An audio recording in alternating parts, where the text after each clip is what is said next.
Hello lovely people, how are you all today? I hope you are well. You're joining me on an absolutely gorgeous day again today. Oh, we should call it Swanage, not Swanage. It's lovely. But, talking of sunshine, my mind has slightly been thinking ahead to winter. More of that in a moment. I've got all sorts of props and bits and bobs to show you today. It's quite a lot of the house stuff and making progress with the house. But before I dive into any of that, I just wanted to mention Malice of the Waves. It's the third book he's written, second book I've read, following on from The Woman Who Walked into the Sea. I thoroughly enjoyed it. Again, a proper little page turner, and just like the other one, I found I was getting ahead of the book and working things out. I mean, really similar in so much as it's set in a very sort of small town, a very isolated location. So there's that whole kind of feel again of mistrust of outsiders coming in, whisperings behind closed doors, behind the net curtains, etc, etc. But a great setting. It's an island just below, I think it's Lewis, one of the Scottish, part of the Outer Hebrides. So yeah, fun read, tore through it in a couple of nights, really enjoyed it. I don't know how much he can sustain this character, because like I said, it's very similar to the previous book. And actually solving the mystery, I don't know how much help he was, the sea detective. I don't really think he was much help at all. But yeah, a good romp, I enjoyed it. Oh, and I learned 2 new words. I like learning new words from a book. Shieling, Shieling, S-H-I-E-L-I-N-G, which is a stone hut. I guess it's common up there. It's where shepherds might take shelter. So for instance, the island that this is set on, there's an even smaller island off it where they used to take the sheep for summer grazing. So this little hut, the Shieling, is where the shepherd would sleep, take refuge, what have you. And the other word was skerry, S-K-E-R-R-Y. Skerry is plural. It comes from the Norse word sker, S-K-E-R, and it just means a small uninhabited island, and I think there's more detail to it. I think it might be that it's sparse of vegetation as well. So sort of like a little rocky outcrop, if you like. Yay! 2 new words, Shieling and skerry. So I finished that, wasn't sure what to start next because I had all those lovely birthday books and what have you. And I've got a book here which I actually have where I bought it for my shop. And then I suddenly thought, oh, I fancy that. So I'm having a read of it before it goes into my shop. It's called Farmer's Diary, A Year at High House Farm by Sally Irwin. This is a farm up in Northumberland. So, whoa, a lovely, wild, bleak part of the world. Yeah, it's very sweet. It's charming. Their farm is some arable, but it's mostly about the sheep, and producing lambs. So look, you might think that's a bit odd, a vegetarian reading a book like this. But I really support our British farmers, and just because I don't eat meat, that's not going to stop other people. So if folk are going to eat meat, let's at least raise our meat decently. So yeah, so there's a bit about the care, obviously the care of these lambs. She's got 2 kids, a husband, the dog Mavis. It's really cute. It's written as a diary, as it suggests. Thoroughly enjoying it. I'm about 2/3 of the way through. I'll finish that in bed tonight. But yeah, that's another one I recommend. It's a really easy read. She's very charming. It's very simple and straightforward. She's absolutely simple and straightforward, even down to all the muck and all the muckiness. All the muckiness, it's all in there. But yeah, I'll pop that in the shop in the next couple of days. I'll finish it tonight and then pop it in the shop. Because whenever I read hardbacks, I always take the dust jacket off to protect them. The value of a book is in its dust jacket. Ah, now speaking of that, that's an accidental segue, because I've purchased a couple of items, but I didn't have any money in my budget for them. Like I said, you know, I do have quite a substantial budget for everything for the house, but it's all earmarked, and I'm going to talk about the windows in a minute too. But it's all earmarked, so if I want anything that's going to cost more than a fiver, I can do that from my weekly shopping money. I either have to save for it, or, as I've done with these two items, I've actually just done a load of eBay selling. No, I don't have a shop on eBay. I just, every now and again, I put a few things on there that I don't think are suitable for my shop. Oh, and people always ask about the details about my shop. It's always, you know, that grey box under the video title and it says read more or something, or more. Click on read more and it drops down and all the details are there, everything, including my PO box. Folk ask about that too.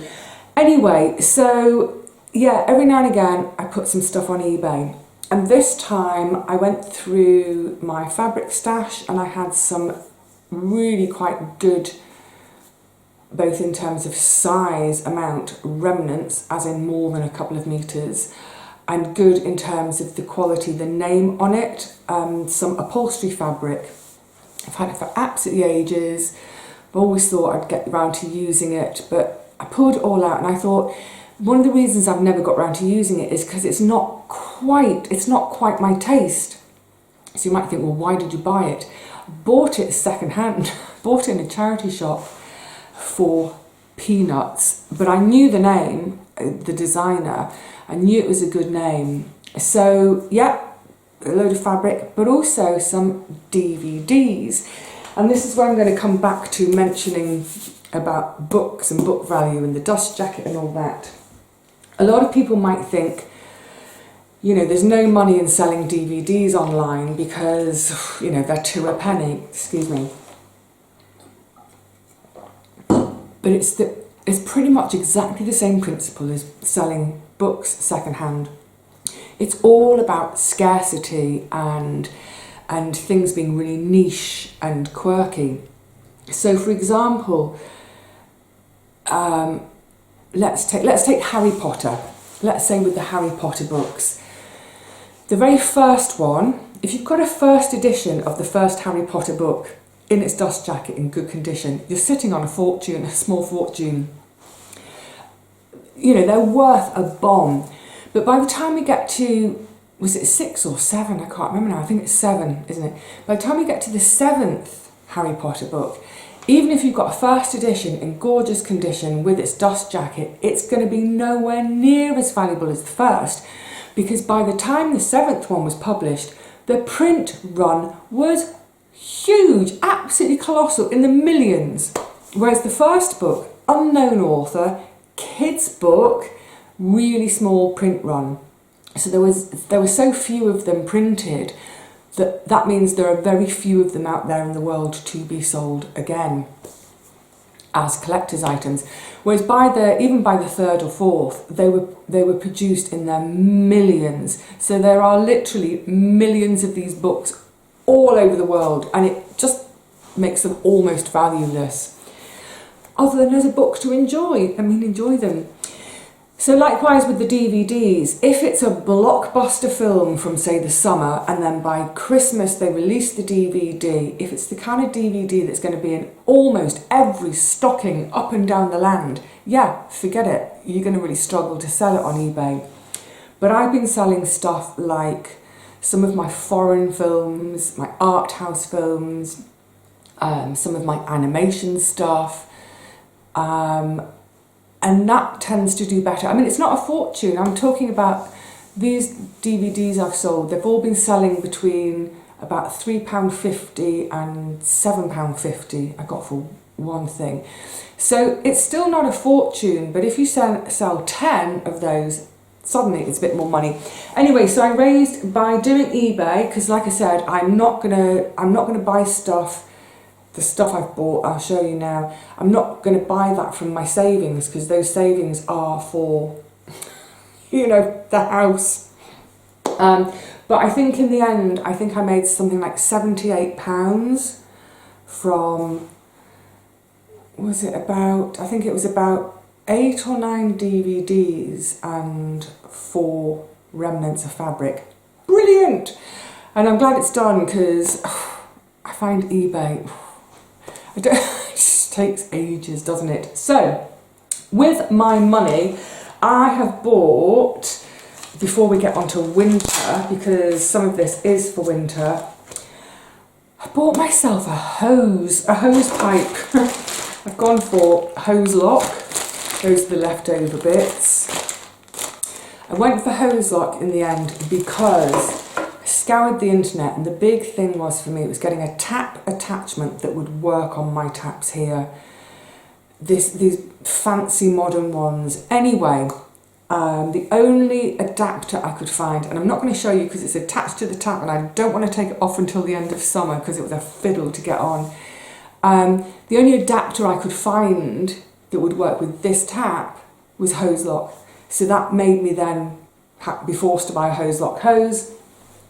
So I looked online, and the one I've got I think is 25 metres. It's more than enough, it's more than I needed, but I couldn't find a smaller one. They were all priced around £40 to £42 online. I didn't go online, I shopped local. I went to Nixon's. You know I like to shop local. And it cost £43 with the delivery charge. I'm going to come to the delivery in a second.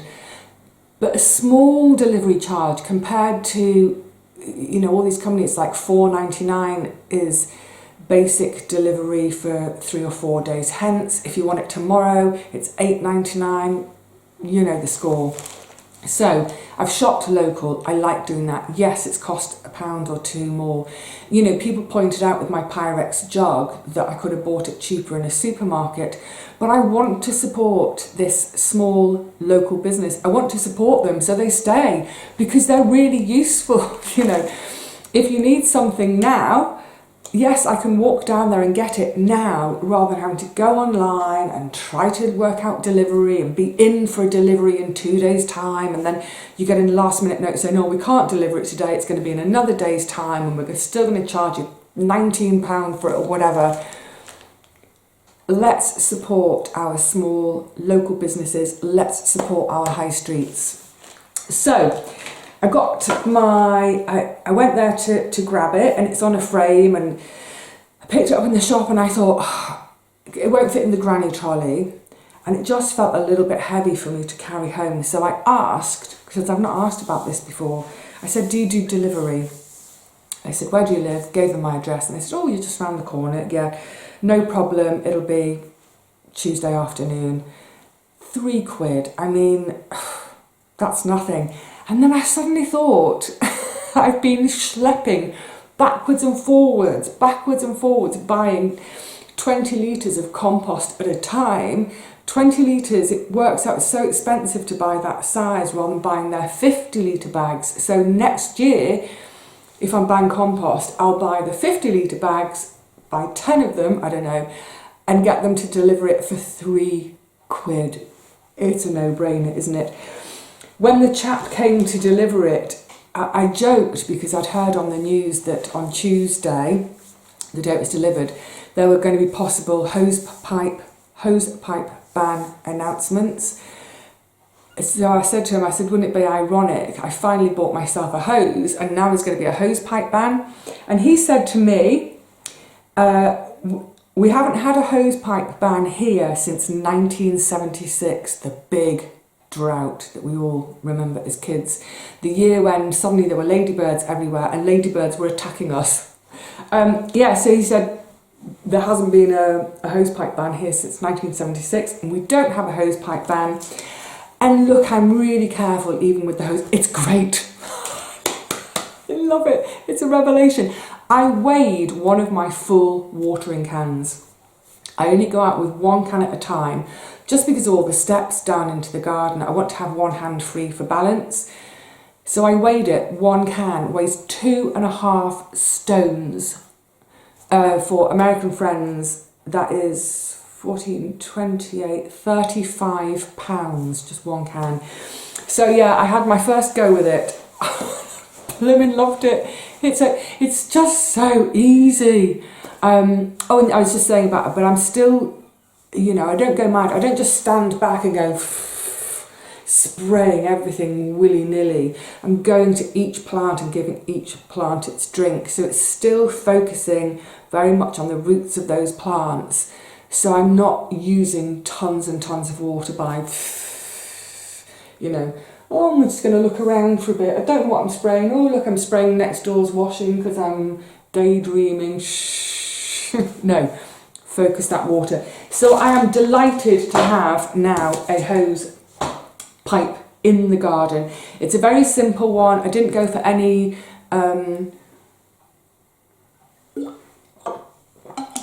any extra sort of gadgets on the end.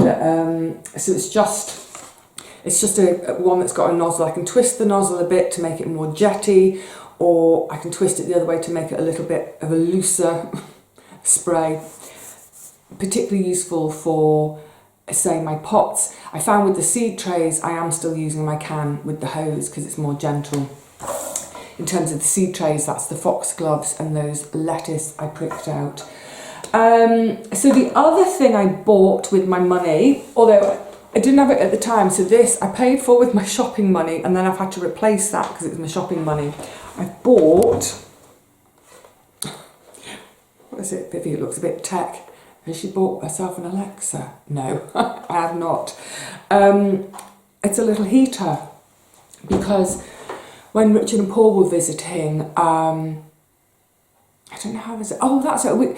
It's the week when they were visiting. The weather was utterly gorgeous. It was really quite hot most days. Really sunny, blazing sunshine. It was gorgeous, absolutely gorgeous. And then so we were sitting in the garden a lot, having all our meals out there.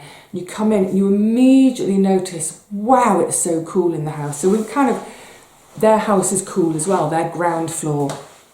Different reasons. Mine is cool because I've got, you know, crazy thick solid stone walls. They're 2.5 foot thick solid stone walls. That keeps it cool. For them, it's because they're detached, so they don't have any neighbours butting up. So their building is exposed on all sides. That keeps it cool. And that's great in the summer. And this is how we got talking about it. I said that I am a bit concerned about how I'm going to cope with the cold in this place in the winter, because I hate being cold. Obviously, I've now had the front room radiator fixed. Great. And I can shut the door in the evening if I'm in the living room.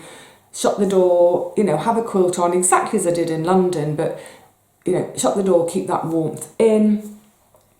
But my main concern was like the kitchen, and I said in particular showering, because it's all tiled, it feels cold anyway. Even in the summer it feels cold. And they were mentioning this heater, they have it, I don't even know what it's called. It's a Dreo, D-R-E-O, PTC fan heater. There we go. I think it was it 40 quid? I think it was about £40. So they mentioned they've got 2 of these, and they said they work really well. There's an eco setting. They highly recommended it. So whilst they were here, Richard went on to his Amazon account, because I don't do Amazon, so he went on the account and said, oh, here it is. So I was looking, I was like, yeah, but no, I went on my computer first and found it on Amazon. But it was there was a deal on, but it was for Prime members only, which I'm not, because I don't do Amazon.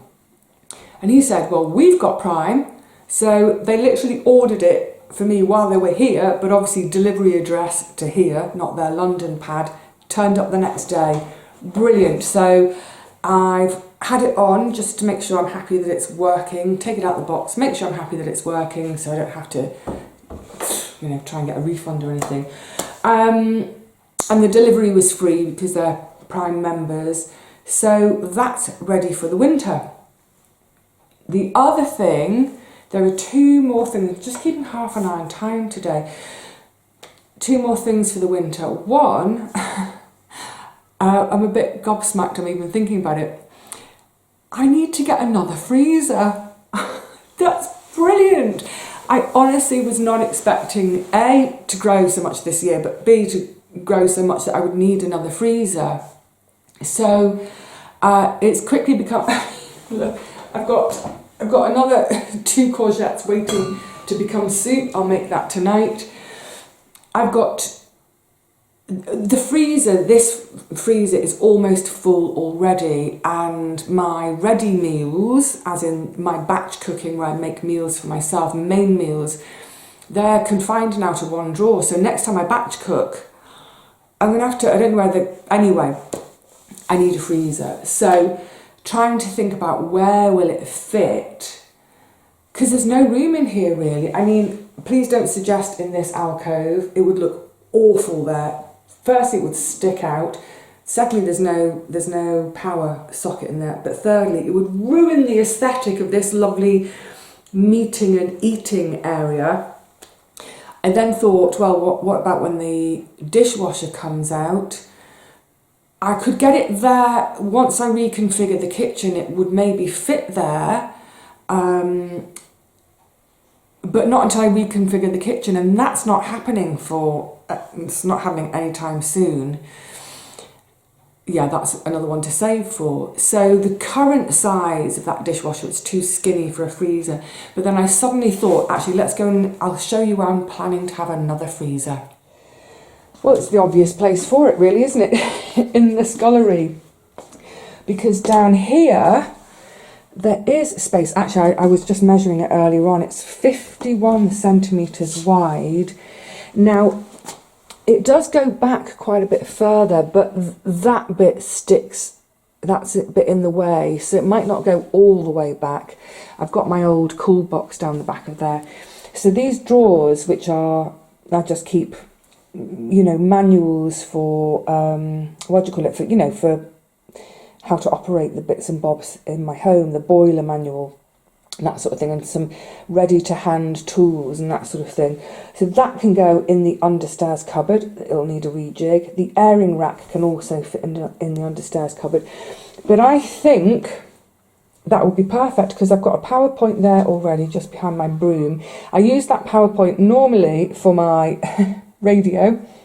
In fact, there's another power point up behind my chopping board. But yeah, that should work grand, and I think it is going to stick out a bit, but that's okay. I mean, that's the whole point of having a scullery in a way, isn't it? It's not the whole point, but it's one of the great things about having a scullery is one can tuck away these kind of ugly but really useful workaday items. And in terms of cost, let's just go and sit back down. Yeah, in terms of cost, I haven't actually looked at any yet, but one of the ones I bought when I was back in London, it was a really, really basic one. It was almost like a starter one, and I think it was £99. So I might have to rob that from the remains of the furniture fund, so the kitchen table can wait, that's fine. The point is, having bought those 2 previous ones, I then calculated, I can't remember I've got a book with it in somewhere, but all my books are still packed. I worked out the cost, the value of the food, of the harvests I was storing in the freezers, what that would have cost me to buy in a shop, and it was well over 100 quid, well over. So I think within like a couple of months, the freezer had already paid for itself by giving me storage. So, for instance, I'm going to be making some more soup. That's going to fill the freezer up. As soon as the tomatoes start coming, I mean, obviously I'm going to have some of them raw, I'm going to have salads, I'm going to have my absolute favourite of coriatiki, Greek salad, but the majority of them are going to be frozen. So, yeah, I'm delighted to be in a tricky position of having to find 99 quid or whatever it is to do the freezer. But like I said, I had that I have got left over from the furniture fund by getting such a bargain with the chair and the wardrobe. I can use that for the freezer. Oh, and before any of the trolls start, I talk about all of this stuff because it's all part of budgeting, and it's all part of my channel about how I'm incredibly frugal, but that doesn't mean I don't ever spend, but how I can live on such a small income, but yet, look, I can afford to buy these big ticket items because I saved. It's all part of the budgeting. Right, so the last thing today, oh, talking of big ticket items, we're back underway with the windows. Oh, hallelujah. And again, in terms of winter prep, because they will make a huge difference. Not only because at the moment they're single glazed, but because they just don't, you know, they're rattling all the time. So there's just great gaps where the two sashes meet. You know, I could feel it when I moved in here. There was an evening, we had a howling gale and it was coming straight at the front of the property. And that wind was just, it was freezing wind just blowing straight into my living room. So it's like, there's no point in heating because it's going to be blown away. Anyway, so just a wonderful kind of bit of serendipity. I was out a couple of weeks ago. I was walking up past my local newsagent, Swanage News. Yay! I think his name was James in there, I think. I was passing and I just thought, oh, I'll stop and look in the window. There's in the window they have, you know, where you can put your postcards advertising things that you're selling or advertising things that you're giving away for cheap, advertising forthcoming events, jumble sales, what have you. So it's a really good place to look from time to time. In fact, I should probably make it part of my weekly circuit to go and look in the window. Sorry, my schnozzle, not my nozzle, I'm not a hose pipe, my schnozzle's itchy. Yeah, so I was just glancing in there to see, you know, what's on, and, you know, maybe someone's giving away a load of garden pots for free, you never know. And I saw a notice that talked about planning applications, architectural drawings, etc, etc. Oh, this is too good to be true. Made a note of the phone number, rang the guy, this is all in the last couple of days now, rang him, it was yesterday morning. I'm so glad, because I've had it sitting on my desk for a couple of weeks or so, and I'm so glad I did it then, because it just happened he was coming to see a client further up the road from me. Not much further up the road from me, but bang in my area, because the gentleman doesn't live in Swanage, he lives in a village about 15 miles away.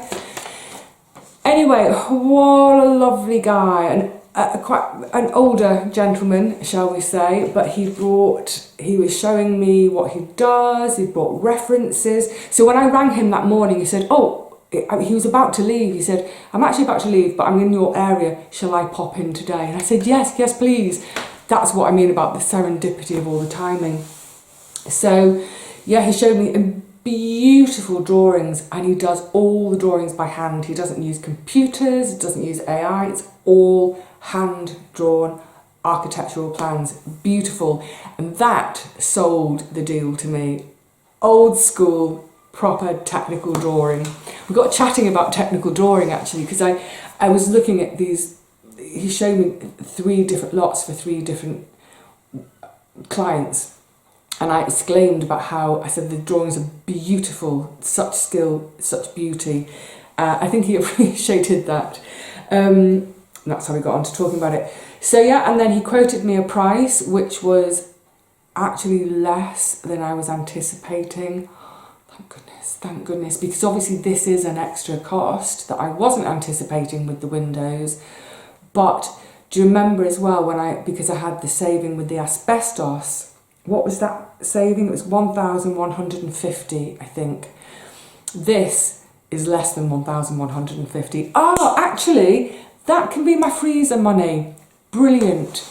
So I can leave the furniture fund intact for now, for that table, you know, the kitchen table later on.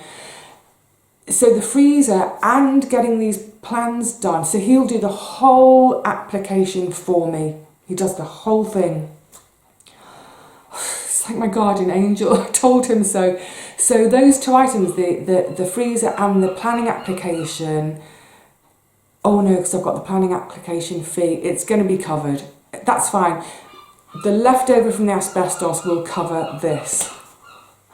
So as soon as it's done, I mean, I think, so last night I then sent him as many documents as I have, like my title deed plan. There was some other bits and pieces I sent to him. And then this morning he asked me for one more thing, like 7:30 this morning email, can you also send such and such? So I think he's on it. I think he's really on it. Brilliant, brilliant.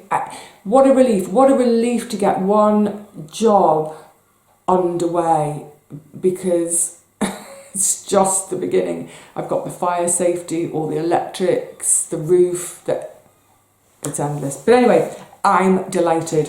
So I'm just looking at the time. I'm going to wrap up because I didn't want to be too long. One more thing. It's a net rod. One of my ideas for my bedroom window, I want a half curtain that's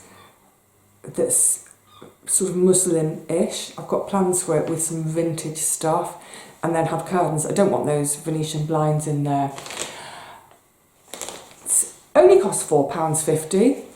I didn't pay for it at all. I just took it because I'm a thief. No, I'm kidding. I've shown you when we've been out and about. Is it Robson's? Is that what they're called? Robson? It's the shop that sells the upholstery fabrics. They do the really beautiful, they do all the William Morris stuff and the Sanderson. I showed you that strip of wallpaper, the forest wallpaper. Gorgeous, really expensive stuff. And they had a bucket outside the front door saying free, and it had all sorts of rods and bits and bobs like this in. But most of them, I'm going to turn it the other way, didn't have any kind of, you see these little attachments at the end for sort of the actual hanging of it. Most of them didn't have that. It's kind of ex-display. And this one happened to have all its bits, so I thought, it's free. I'm going to have it. What a great shop, putting all those bits and bobs outside. They've just put out 2 thick books. Well, it wasn't my style, but thick books of samples, quite large bits, almost fat quarter size. And they were asking £3 for those. But £3 for all that fabric, it's nothing. So I will keep a lookout because I've got other ideas about things I want to make, kind of Christmassy stuff, what have you. But anyway, that, I'm not sure how I can shorten it, but it does say 150 to 240, so it can be shortened or extended, which should fit my window space. So how great that now it looks like the windows are going to happen. And once they do happen, I can start to think about how I want to beautify it with this selection of vintage fabrics that are sort of gauzy, see-through-ish. It's going to be a patchwork. That's all I'll say for now. That'll be a project for another day. Might not happen until next year because of sewing time and what have you. But yeah, so good. There's a little bit of momentum has started, and next week I'm going to carry that momentum on because I'm going to start looking into all the fire safety stuff and the electrics. Get that ball rolling too. I need to roll a lot of balls here. That's fine. I knew that. I knew what I was letting myself in for. I knew it was a doer-upper. It's fine. All right, lovelies, I'm going to wrap it up there. I will see you all again really soon. No idea for what, but whatever it is, I will see you then. Until then, stay well. Make the most of any sunny days. I ought to be in the garden doing the garden, but I've got desk work to do. Hey ho, I'll make the most of it another day. Until the next one, cheerio.